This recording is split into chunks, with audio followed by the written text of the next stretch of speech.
वंदो सतगुरु चरण को, करूं सुप्रेम प्रणाम। अशुभ हरण मंगल करण, धनी श्रीदेव चंद्र जी नाम। श्री प्राणनाथ निज मूलपति, श्री महराज सुनाम। तेज कुंवर श्यामायुकर को, पल पल करूं प्रणाम।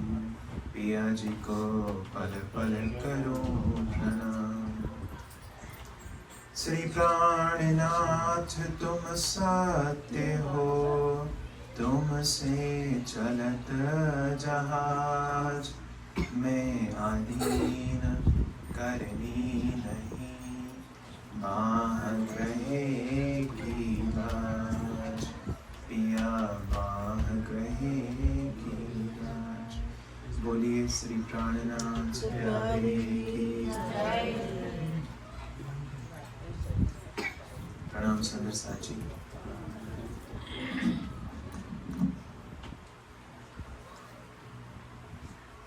वाणी में कहा गया है,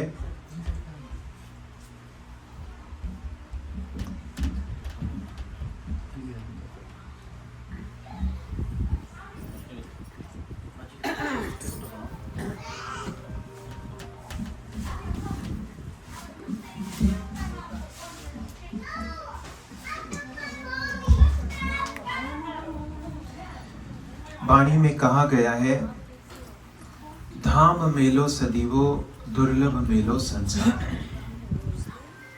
धाम मेलो सदीवो दुर्लभ मेलो संसार। इस संसार के अंदर परम धाम में तो परम धाम की आत्माओं का मिलन अनादि काल से है, सदैव है और सदैव रहेगा। लेकिन इस संसार के अंदर सुंदर साथ का मिलन, सुंदर साथ का इस प्रकार से एकत्रित होना, ये वास्तव में दुर्लभ मेलो संसार, ये दुर्लभ भी है। और जिस किसी ने अपने आप को परम धाम की वाहिदत के जल में डुबोया है, उसे वास्तव में सुंदर साथ के बीच में धाम की प्रतीति होती है। तो आज मैं यही कहूंगा, जैसे मंच मंत्री अभी कह रहे थे कि आप आए तो हमें बहुत अच्छा लगा, तो मैं भी यही कहूंगा कि आप सब मेरे धाम के सुंदर साथ हो। तो आप सभी सुंदर साथ से मिलकर के मुझे भी बड़ी प्रसन्नता है। और आप सभी सुंदर साथ के भीतर, आपके भीतर जो प्रेम है, आपके भीतर जो धामधनी के प्रति समर्पण है, उसके दर्शन कर कर मुझे धाम के उन्हीं अनंत गुणों के दर्शन होते हैं। और मैं आपको बार बार प्रणाम करता हूँ। आज जितना समय मुझे दिया गया है, मैं उसमें समर्पण के विषय में आप सबसे बात करना चाहूंगा। अपनी बात को मैं एक छोटी सी कहानी से आरंभ करना चाहूंगा। कहते हैं कि बहुत समय पहले एक नगर में बहुत बड़ा सेठ था, खूब धन कमाया उसने, बहुत बड़ा महल बनाया। उसकी कामना थी कि संसार में जो भी वस्तु जहां सबसे सुंदर हो, सबसे अप्रतिम हो, सबसे मूल्यवान हो, वो मेरे महल की शोभा बने। दुनिया के महंगे से महंगे कलाकारों के पास से उसने अपने महल को सजाने के लिए तरह तरह के सामान मंगाए। पूरा महल सुसज्जित है। कोई ऐसा देश नहीं था जहां की बहुमूल्य निधि वहां पर उपस्थित ना हो। और वो मन से बहुत अहंकारी, बहुत अभिमान उसके अंदर। एक दिन उसको पता लगा कि उसके शहर में चतुर्मास के समय एक जैन फकीर का आना हुआ। अब उसने सुना था कि जैन फकीर हैं बिल्कुल दिगंबर, एक वस्त्र भी धारण नहीं करते। और उसे ये बात समझ में आई कि जो जैन फकीर आए हैं, बचपन में वो उसके मित्र थे। उसे लगा कि अपने हृदय की ईर्ष्या दिखाने का, अपने उपलब्धियों को गिनाने का ये बहुत बड़ा ऊंचा समय मेरे हाथ में लगा है। क्योंकि अभिमानी व्यक्ति, अहंकारी व्यक्ति हमेशा मौके की तलाश पे रहता है कि कब वो अपने अहंकार का प्रदर्शन कर सके। उसने निमंत्रण दिया उस जैन फकीर को अपने महल में, और जैन फकीर आए। उसने जैन फकीर को बुला करके कहा कि आप विराजिए। जैन फकीर कहता है कि तुम्हारे महल में बैठने के लिए कोई स्थान ही नहीं है, मैं कहां विराजूं। उसको भी बड़ा आश्चर्य हुआ कि इतना विशाल महल, इतना बड़ा, 500 से 1000 लोग इसमें समा सकते हैं, आप कैसी बात करते हो कि यहाँ बैठने के लिए आपके लिए स्थान नहीं है। उसने कहा कि 1/4 महल में तो तुमने दुनिया का सारा सामान एकत्रित किया, और बाकी का जो 3/4 महल है उसमें मैं चारों तरफ तुम्हारे अहंकार को बैठा हुआ देखता हूं। तुम्हारे महल में 2 गज की भी जगह नहीं है जहां तुम्हारा अहंकार न बसता हो। और उसने कहा कि यहां बैठने का कोई स्थान नहीं। मैं चला अपनी झोपड़ी में। उसके दिल को बात बहुत गहरी लगी, उसकी आंखों में आंसू थे। लेकिन फकीर ने कहा कि जिस दिन तुम्हारे घर में जगह बन जाएगी, बेशक 2 गज ही सही, मैं जरूर आऊंगा। ये सेठ कोई व्यक्ति नहीं है, ये तो एक प्रतीक है। आज हम सब के हृदय उस सेठ के घर की तरह बन चुके हैं। महल बहुत सुंदर है, बहुत चीजों से हमने उसे सजाया है, लेकिन उसको इतना भर दिया है कि उसके अंदर किसी के आने के लिए, किसी के बैठने के लिए कोई स्थान नहीं। हजारों हमारे विचार, हजारों हमारे संस्कार, हजारों हमारी ख्वाहिशें, हजारों तरह का हमारा चिंतन, मन पूरी तरह से कामनाओं से भरा हुआ है, वासनाओं से भरा हुआ है। संसार के संबंध, संसार का धन, संसार का ऐश्वर्य, बस चारों दिशाओं में हमारी ऊर्जा बह रही है। अगर आप परमात्मा को बुलाएं भी सही, राज्य को बुलाएं भी सही, आप विचार कीजिए उस हृदय रूपी महल में 2 गज स्थान भी तो नहीं जहां पर वो विराज सके। अभी मैं यहां पर आपसे बात कर रहा हूं, चर्चा कर रहा हूं, लग रहा है कि सब चर्चा सुन रहे हैं, लेकिन मस्तिष्क में अनेक विचार हैं, कहां से आए हैं, चर्चा के बाद आपको कहां जाना है, आज क्या क्या आपकी दिनचर्या है, कल क्या किया था, अगले हफ्ते क्या करना है, घर में क्या चल रहा है, बाहर क्या चल रहा है, भोजन क्या बना है। हजारों बातें हमारे हृदय में जो है एक ऊहापोह की तरह एक बवंडर चल रहा है। और उन हजारों बातों के शोरगुल में, उन हजारों बातों के कोलाहल में कोई एक बात होगी जो आपके मस्तिष्क में मेरी पहुंचेगी। जैसलमेर के अंदर एक लंबे समय तक बारिश ना हुई, लोगों ने उम्मीद छोड़ दी कि कभी मेघ बरसेगा हमारे शहर में। लेकिन एक रात वो आई सौभाग्य की, जिस दिन बारिश खूब हुई, सारी रात मेघ बरसा। हर कोई अपनी झोपड़ी में बैठा खुश हो रहा है कि सारी रात मेघ बरसा है। हर कोई सुबह उठ करके बाहर देखता है, लेकिन सबके घरों के जो बाहर घड़े पड़े थे वो उल्टे पड़े थे। सारी रात मेघ बरसता रहा, लेकिन किसी के घड़े में एक बूंद भी पानी एकत्रित नहीं। यही हालत होती है हमारी, यही अवस्था है हमारी। हम बैठते तो हैं चर्चा में, सुनते भी हैं, लेकिन अमूमन हमारा जो घड़ा है वो घड़ा उल्टा रहता है। पानी चाहे कितना बरसे, बारिश चाहे कितनी हो, बादल चाहे कितने घुमड़ घुमड़ कर आए, लेकिन अंत तो गत्वा आप पाओगे कि कितना सुना मैंने, कितना गुना मैंने, लेकिन घड़ा खाली का खाली। भारत देश के अंदर आप देखो, एक ऐसा एकमात्र देश है जिसमें सबसे ज्यादा रामायण के पाठ हुए, लेकिन आज उस भारत देश के अंदर आपको गिनने से ऐसे परिवार मिलेंगे जहां 2 भाई राम और भरत की तरह एक साथ रहते। घर घर में रामायण का पाठ हो रहा है, घर घर में राम दरबार सजे हैं, चारों तरफ जय श्री राम का उद्घोष हो रहा है, लेकिन राम का जो चरित्र है उसको कोई अपने हृदय में अपनाने को तैयार नहीं। भारत देश के अंदर गीता पर सैकड़ों विद्वानों ने टीकाएं लिखी, हर जगह गीता पर चर्चा हो रही है, सत्र चल रहे हैं। लेकिन योगेश्वर श्री कृष्ण ने जो गीता के अंदर निष्काम कर्म की शिक्षा इस संसार को दी, उस शिक्षाओं पर कोई चलना नहीं चाहता। तारतम वाणी ने भी इस संसार के अंदर सभी सुंदर साथ को एक ऐसी अमूल्य संपदा दी है जिस पर यदि कोई चले तो उसके हृदय के अंदर प्रेम का सागर उमड़ सकता है। अभी दिलीप जी गा रहे थे कि त्रैलोकी छाक छकाऊं। इंद्रावती जी कहती हैं कि आप प्रेम की बात करते हो, प्रेम कैसे आए? मेरे हृदय में प्रेम का ऐसा सागर उमड़ा है कि मैं तो तृप्त हुई, मेरी तो निशा भई, और उस सागर में इतना जल है कि मैं त्रिलोक के हर प्राणी को भी छाक छका सकती हूँ। आप ज्ञान की एक किरण की बात करते हो, अक्षरातीत मेरे हृदय में विराजे, ज्ञान का ऐसा सूरज मेरे हृदय में प्रकट हो गया कि 14 भवन में करूं उजाला।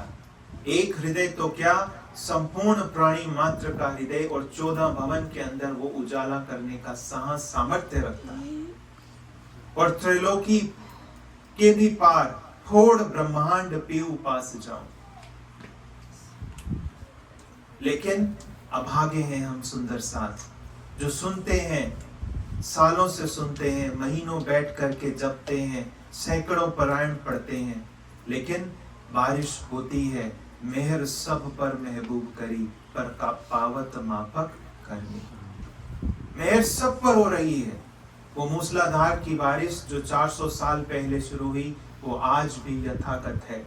लेकिन अधिकतर सुंदर साथ इस संसार में आते हैं, तारतम लेते हैं, लेकिन उनकी स्थिति वैसे ही होती है कि जैसे घड़ा हमेशा उल्टा पड़ा रहा। जीवन समाप्त होता है, लेकिन जीवन के अंतिम क्षणों में पाते हैं कि उस घड़े में पानी की एक बूंद भी नहीं लगी। कीर्तन की चौपाई में सिर जी कहते हैं कि महामती कहे कोई दिल ते, ए देखेगा मजकूर, तिन रूह पर इमाम का बरसे वतनी नूर।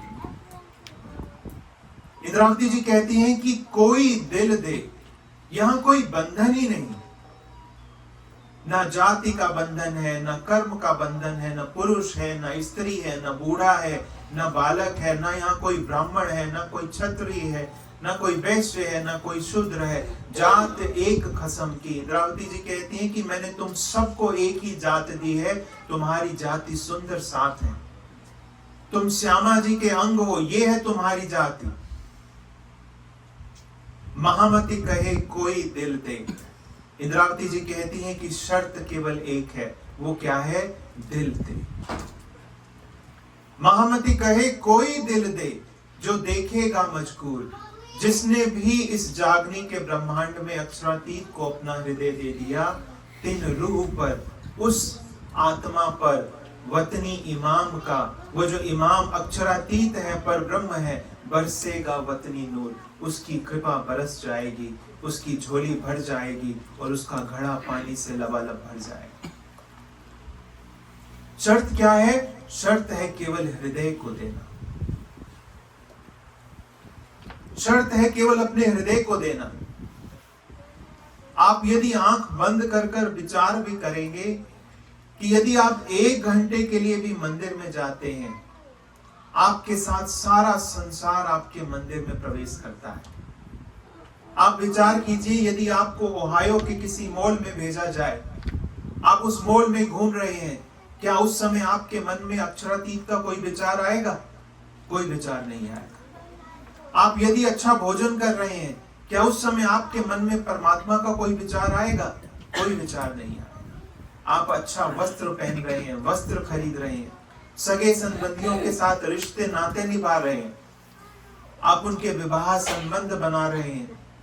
संसार का कोई भी काम हो, आप उसमें जब उतरते हैं, परमात्मा आपके हृदय में नहीं आता, वो आपके मस्तिष्क में नहीं आता, वो आपके मन में नहीं चलता। लेकिन व्यवस्था क्या है कि केवल एक काम, जब हम परमात्मा के पास आते हैं, जब हम राज्य के पास मंदिर में आते हैं, तो सारा संसार हम अपने साथ खींच करके लाते हैं। मन का एक हिस्सा तो बैठा है आपकी सेवा पूजा पढ़ते हुए, लेकिन उसी मन के हजारों खंड हैं। एक खंड घूम रहा है मॉल में, एक खंड घूम रहा है भोजन की तलाश में, एक खंड घूम रहा है वस्त्रों में, एक खंड घूम रहा है बिजनेस में, एक खंड घूम रहा है जॉब्स में, एक खंड घूम रहा है सगे संबंधियों में। इसी को कबीर जी कहते थे कि माला तो कर में फिरे, जिह्वा फिरे मुख माहे, और मनुआ तो चहु दिस फिरे, सो तो सिमरन नाहि। ये सृष्टि का, ये ब्रह्मात्माओं के लिए एक बड़े ही आश्चर्य का विषय है कि हम जब संसार में उतरते हैं तो पूरे के पूरे संसार के बनकर, लेकिन जब हम परमात्मा के पास, राज्य के पास, अक्षरातीत के पास 5 मिनट के लिए भी बैठते हैं तो सारा संसार अपने मस्तिष्क में लेकर के बैठते हैं। सोचिए, जो मन अखंड खंडों में बंधा हुआ है, जो खंडित हो रहा है, वहां कोई ऐसा स्थान भी तो नहीं जहां पर वो आकर के विराजे। महामति कहे कोई दिल दे, कोई भी परमधाम की ब्रह्मात्मा, कोई भी संसार का जीव जो अपने हृदय को अर्पित करेगा, तिन रूह पर वतनी इमाम का बरसे वतनी नूर, उस पर नूर की वर्षा होगी, उस पर प्रेम बरस जाएगा, उस पर ज्ञान बरस जाएगा, उस पर मेहर बरस जाएगी।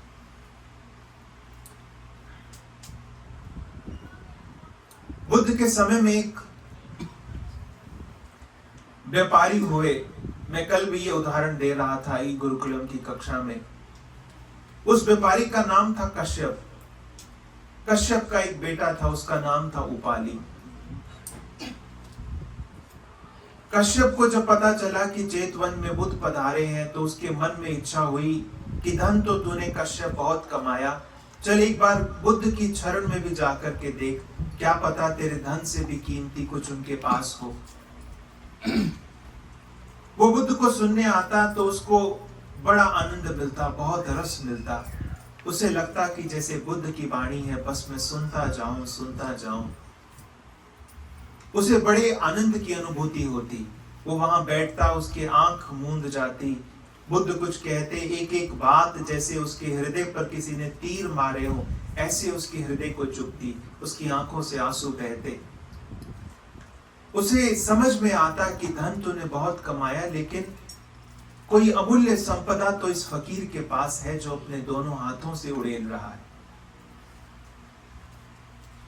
कश्यप को बहुत आनंद आया। कुछ समय बीता, कश्यप के मन में एक विचार आया कि मेरा एक बेटा है जिसका नाम है उपाली, क्यों ना मैं अपने पुत्र को भी लेकर के आऊं बुद्ध के पास, क्योंकि जिस आनंद को, जिस रस को मैंने चखा है, उस रस को मैं अपने बेटे को भी चखाऊं। हर माँ बाप की ये एक फिक्र रहती है कि उसके जो पुत्र हैं, पुत्री हैं, वो सत्य मार्ग पर चले।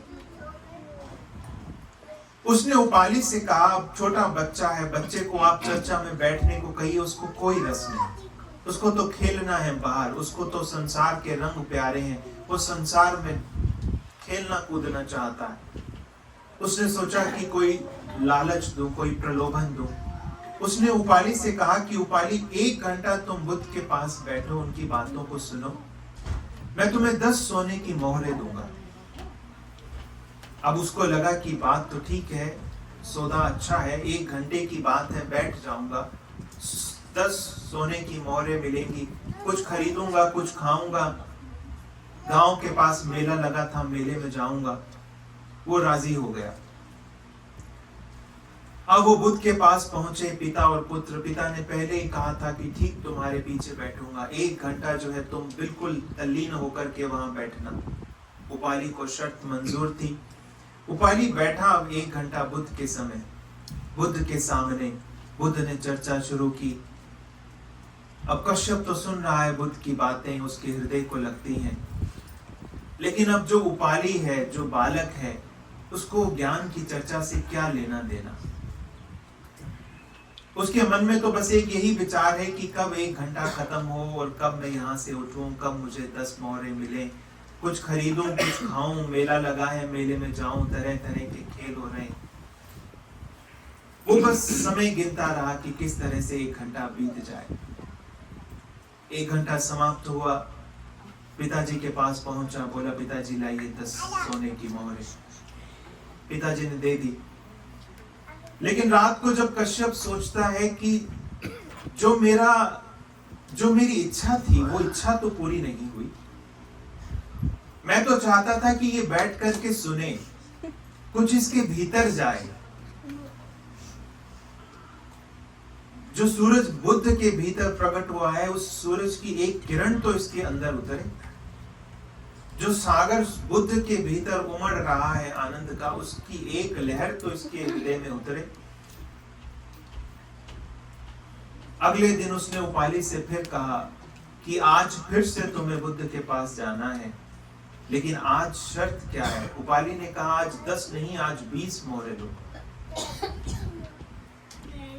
उसके पिता ने कहा कि 20 नहीं, मैं तुझे 100 मोहरें दूंगा, लेकिन आज शर्त यह है कि जो तू बुद्ध के पास बैठोगे तो तुम्हें उनकी एक एक बात को सुनना होगा, क्योंकि 1 घंटे के बाद मैं तुमसे वो सारी बातें सुनूंगा। और चूंकि मैं भी उसमें बैठता हूं तो मुझे पता है बुद्ध क्या बोलेंगे। यदि एक भी बात थोड़ी सी इधर से उधर हुई तो तुम्हारी 100 में से 1 मोहर भी नहीं मिलेगी। उसे लगा कि चलो कोई बात नहीं, 1 घंटा है, तल्लीन होकर के सुन लूंगा। अब वो बैठा बुद्ध के सामने। आज उसको पता है कि आज जो है सुनना पड़ेगा, क्योंकि यही शर्त है कि एक एक बात को जो है पिताजी पूछेंगे। अब वो बैठा है बुद्ध के समय। कल तो बैठा था, बस किसी तरह से घड़ी निहारता था कि कब 1 घंटा बीते। आज उसने अपने हृदय के श्रवण अंग दिए बुद्ध को। आज उसने पूरी सजगता के साथ सुना। आज उसकी तंद्रा न टूटी। आज उसने एक एक बात को जैसे अपने हृदय पर वो लिखता चला गया। अगर आपने कभी जुगलदास जी महाराज की पाती पढ़ी हो तो पाती में महाराज जी ने 9 हरफ लिखे हैं। 9 हरफ की भूमिका से पहले महाराज जी लिखते हैं कि इन वचनों को आत्म के श्रवण अंगों से सुनिए। मेरे इन 9 हरफों को आत्म के श्रवण अंगों से सुनिए। जुगलदास जी कहते हैं कि इनको शरीर के श्रवण अंगों से नहीं, आत्म के श्रवण अंगों से सुनना।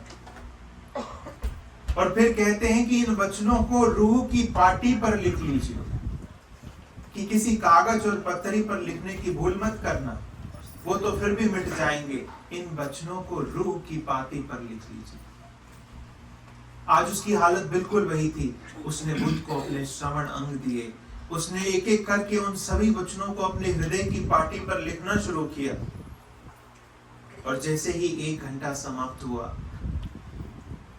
1 घंटे के अंदर उसके हृदय में ऐसा परिवर्तन आया, क्योंकि आज उसने अपना पूरा हृदय देख करके उन बातों को अपने हृदय से सुना।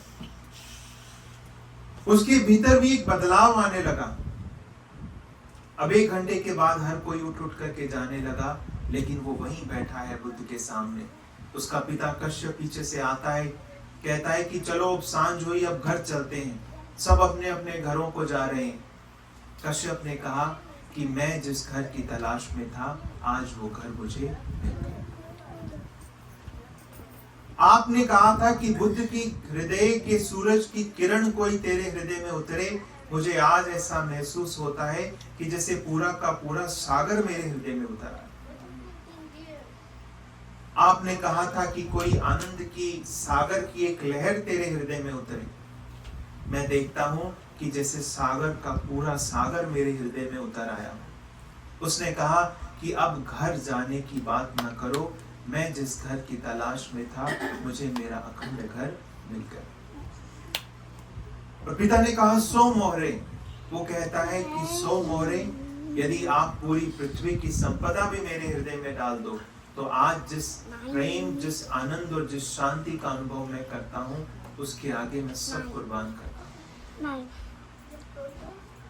ये कहानी, ये उदाहरण हम सब के लिए एक तरह से प्रतीक है कि किस तरह से व्यक्ति के जीवन में परिवर्तन आता है यदि उसने अपने हृदय के अंगों से उस ज्ञान को अपने हृदय में उतरने का मार्ग दिया। चिंतामणि जी का उदाहरण आप सब ने सुना होगा। चिंतामणि जी की सृष्टि के साथ केवल एक भेंट होती है और बहुत बड़े महंत हैं, बहुत बड़े सतगुरु हैं, अपने कबीरपंथी ब्राह्मण हैं, लेकिन उनके हृदय में सृष्टि के वचन इस तरह से चुभ जाते हैं जैसे किसी ने तीर मार दिया हो व्यंग का, जैसे किसी ने प्रेम का तीर मारा हो। और ढूंढत फिरत चिंतामणि, सारी रात चिंतामणि जी जो है सृष्टि को ढूंढते फिरते हैं, सुबह नाथा जोशी के घर पहुंचते हैं।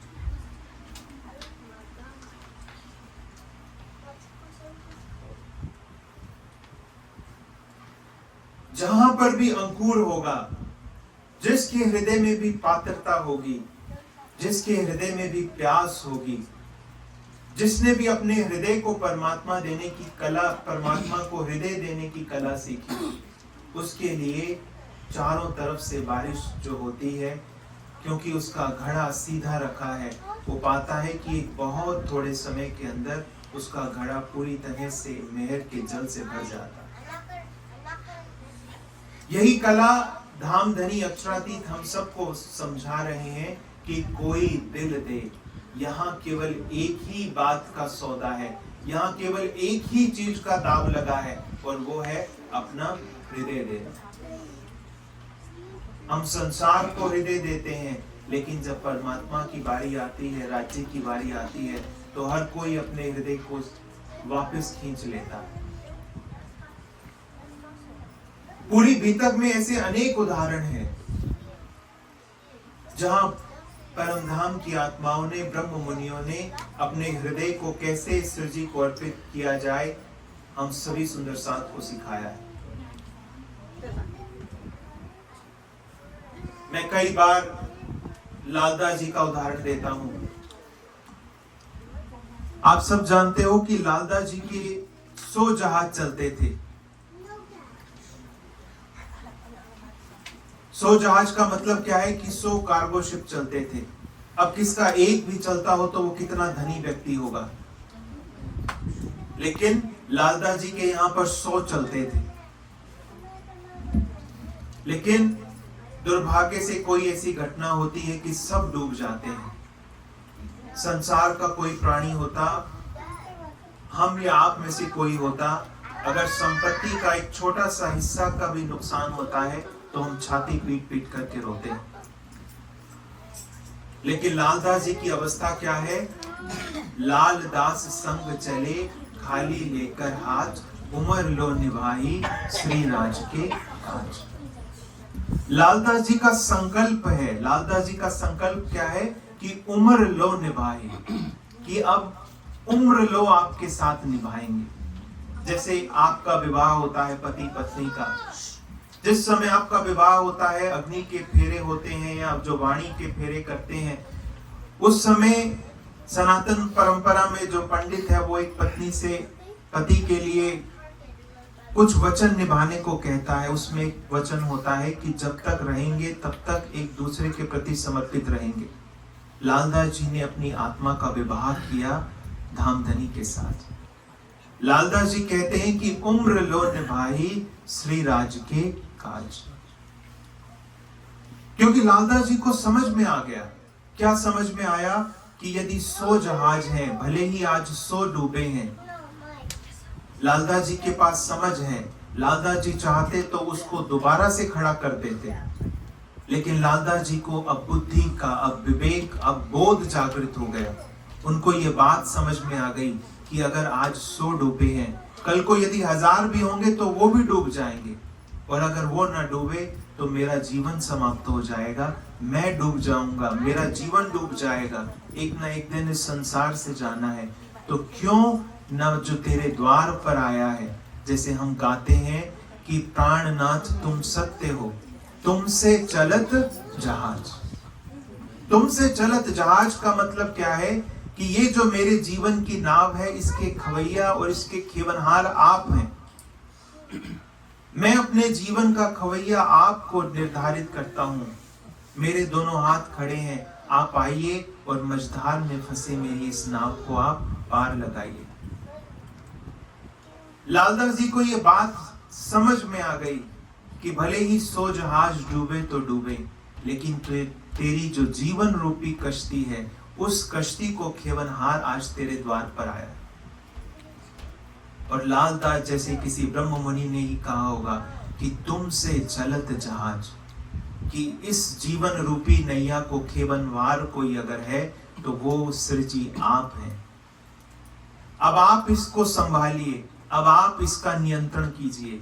और समर्पण की उस अवस्था में लालदास जी सिर जी के चरणों में झुकते हैं, क्योंकि उनको समझ में आ गया कि चाहे संपदा टूट हो या अटूट हो, अकूट हो, एक दिन सब हाथ से बह जाता है, लेकिन जो तेरे द्वार पर आया है वो अखंड की नियामत लेकर के आया है।